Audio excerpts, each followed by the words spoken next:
আসসালামু আলাইকুম বন্ধুরা, এই ভিডিও ক্লিপটিতে আপনাদের প্রত্যেককে জানাচ্ছি আন্তরিক অভিনন্দন। এই ভিডিও ক্লিপটিতে আমরা স্পোকেন ইংলিশে প্লিজ মেক শিওর দ্যাট এই অংশটিকে বা প্লিজ মেক শিওর দ্যাট এই এক্সপ্রেশনটাকে আমরা কিভাবে ইংরেজিতে কনভারসেশনে ব্যবহার করতে পারি বা কোন কোন প্রেক্ষাপটে এটাকে আমরা ব্যবহার করতে পারি সে বিষয়টি সম্পর্কে জানার চেষ্টা করব। কাউকে কোনো কাজ নিশ্চিতভাবে করার ব্যাপারে তাগিদ দিতে বা কাউকে কোনো কাজ নিশ্চিতভাবে করার ব্যাপারে গুরুত্ব দিতে বলা বা এমনটা বোঝাতে আমরা make sure, please make sure that এমনটা ব্যবহার করতে পারি। আমি সহজ করে বিষয়টা বোঝানোর চেষ্টা করছি। যে মনে করেন যে আপনি কোনো একজন ব্যক্তিকে কোনো একটা কাজ করতে বলছেন, তাকে বলবেন যে এটা যেন অবশ্যই করা হয়। তাকে সেই কাজটি নিশ্চিতভাবে যেন করা হয়, এমনটি আপনি যেটা ইনস্ট্রাকশন দিচ্ছেন সেটা যেন নিশ্চিতভাবে করা হয়, নিশ্চয়তার সাথে সেটা যেন করা হয়। এই বিষয়টিকে গুরুত্ব দিতে বা এই বিষয়টিকে তাগিদ দিতে আমরা প্লিজ মেক শিওর এভাবে আমরা এক্সপ্রেশনটাকে ব্যবহার করতে পারি। চলুন বন্ধুরা আমরা সরাসরি কিছু উদাহরণে যাই। মনে করুন যে বাবা অফিসে যাওয়ার সময় তার মেয়েকে বলে গেলেন যে অবশ্যই তোমার মা যেন সময় মতো ওষুধ খান সেটা খেয়াল করবে। মা অসুস্থ, তো কোন এক ভদ্রলোক, তার মিসেস অসুস্থ, তার ওয়াইফ অসুস্থ, তো উনি অফিসে যাচ্ছেন। উনি তার কলেজ গোয়িং বা স্কুল গোয়িং মেয়েকে বললেন যে মা তুমি এটা অবশ্যই খেয়াল রাখবা, যে মা তুই অবশ্যই খেয়াল রাখবি যেন তোর মা সময় মতো ওষুধটা খান। তাহলে তাকে এটা নিশ্চিত করতে হবে যে মা ওষুধ খেয়েছে, এই ব্যাপারটা। তো অবশ্যই তোমার মা যেন সময় মতো ওষুধ খান সেটা খেয়াল করবে।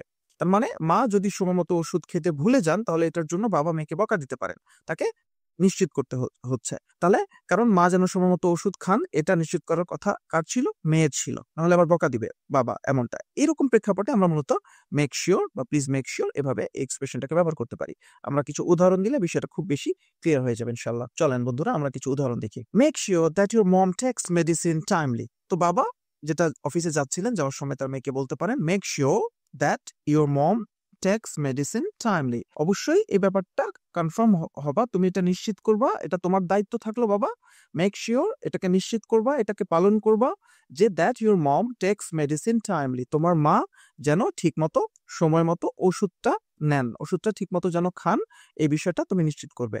বাবা মেয়েকে বলছে, যেটা আমরা একটু আগে গল্পের ছলে বলছিলাম। এরপরে আমরা চাইলে ভাবে কাউকে বলতে পারি please make sure that she gets up early from bed. বলা হচ্ছে যে আমি কোথাও যাচ্ছি, যে পরের দিন কাউকে খুব তাড়াতাড়ি ঘুম থেকে ওঠানোর দরকার আছে, তো আমি কাউকে একজনকে দায়িত্ব দিলাম, প্লিজ মেক শিওর আপনি এটা নিশ্চিত করবেন that she gets up early from bed, যে সে যেন তাড়াতাড়ি ঘুম থেকে ওঠে। এটা আপনার দায়িত্ব থাকলো, এই নিশ্চয়তাটা আপনাকে তৈরি করতে হবে। এই সিচুয়েশনটা সে যেন সময় মতো ঘুম থেকে বা বিছানা থেকে উঠতে পারে, তাড়াতাড়ি যেন ঘুম থেকে উঠতে পারে, এটাকে আপনাকে নিশ্চিত করতে হবে। Please make sure that she gets up early from bed, এটা আপনার কাজ, এটা আপনাকে নিশ্চিত করতে হবে, এটা তোমাকে নিশ্চিত করতে হবে।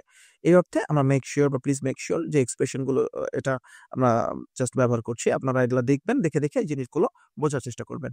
এরপরে আমরা বলতে পারি please make sure that dinner is ready before we get home from office. তো বাসায় কেউ একজন রান্না করছে, আমার কিছু বন্ধু বান্ধব বাসায় আসবে, আমি ফোন দিয়ে আমার মা হতে পারে, আমার যে বাসায় থাকি সে বাসার বুয়া হতে পারে, আমার মিসেস হতে পারে, তো তাকে বললাম প্লিজ মেক শিওর এই বিষয়টা অবশ্যই যেন নিশ্চিত করা হয় বা এই বিষয়টা যেন আমি মাকে বলতে পারি মা একটু চেষ্টা করো প্লিজ, যে প্লিজ মেক শিওর এটা অবশ্যই একটু করার চেষ্টা করো মা, দ্যাট ডিনার ইজ রেডি, যাতে করে ডিনারটা প্রিপেয়ার হয়ে যায় before we get home from office, আমরা অফিস থেকে বাসায় পৌঁছানোর আগেই যেন ডিনারটা রেডি হয়ে যায়। এই ব্যাপারটা তুমি একটু নিশ্চিত করবে, তুমি একটু কনফার্ম করবে, মানে এটা তোমাকে করতে হবে। তাকে সেটা আমরা মাকে বলতে পারি, আমাদের মিসেসকে বলতে পারি, যে বা বাসায় যদি রান্না করার জন্য বুয়া থাকে সেটা আমরা যাকে বলার প্রয়োজন তাকে বলতে পারি। তো এখানে যেটা বলছিলাম please make sure that dinner is ready before we get home, এখানে প্রাসঙ্গিক বলে রাখি বন্ধুরা, গেট হোম মানে গেটকে আমরা কোথাও পৌঁছানো বা কোথাও যাওয়া এমনটা বোঝাতেও আমরা গেট ব্যবহার করতে পারি। এটা আবার গেট হোম মানে গেট মানে তো পাওয়া, এরকম ভাবে এটা ভেবে কনফিউজড হওয়ার দরকার নেই। গেটকে আমরা কোথাও যাওয়া অর্থ বোঝাতেও আমরা গেটকে ব্যবহার করতে পারি। তো প্লিজ মেক শিওর অবশ্যই নিশ্চিত করা হয় যেন ব্যাপারটা that the dinner is ready, ডিনারটা রেডি করা হয়েছে।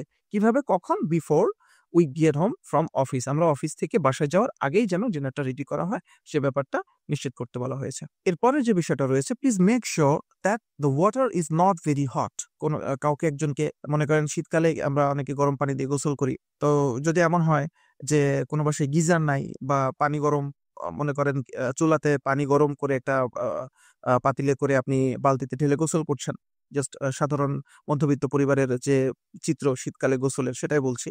তো বা ছোট বাচ্চাকে আপনি গোসল করাবেন। তো আপনি বললেন কাউকে বাসার আপনার হেল্পিং হ্যান্ড যিনি আছেন তাকে বললেন যে, "একটু পানি গরম করো, বাচ্চাকে গোসল করাবো।" তো আপনি তাকে বললেন যে, "বেশি আবার গরম করে ফেলো না যেন।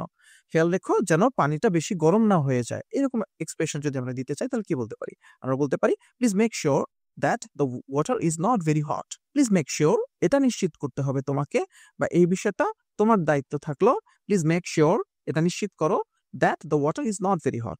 যেন পানিটা বেশি গরম না হয়ে যায়। তাহলে বন্ধুরা প্লিজ মেক সিউর এটা কোন প্রেক্ষাপটে ব্যবহার করি? এটা আমরা ব্যবহার করি কোনো কাজ নিশ্চিতভাবে করার ব্যাপারে তাগিদ দিতে বা গুরুত্ব দিতে, বোঝাতে বা দেওয়া বোঝাতে আমরা মেক সিউর বা প্লিজ মেক সিউর এই এক্সপ্রেশনটাকে ব্যবহার করি।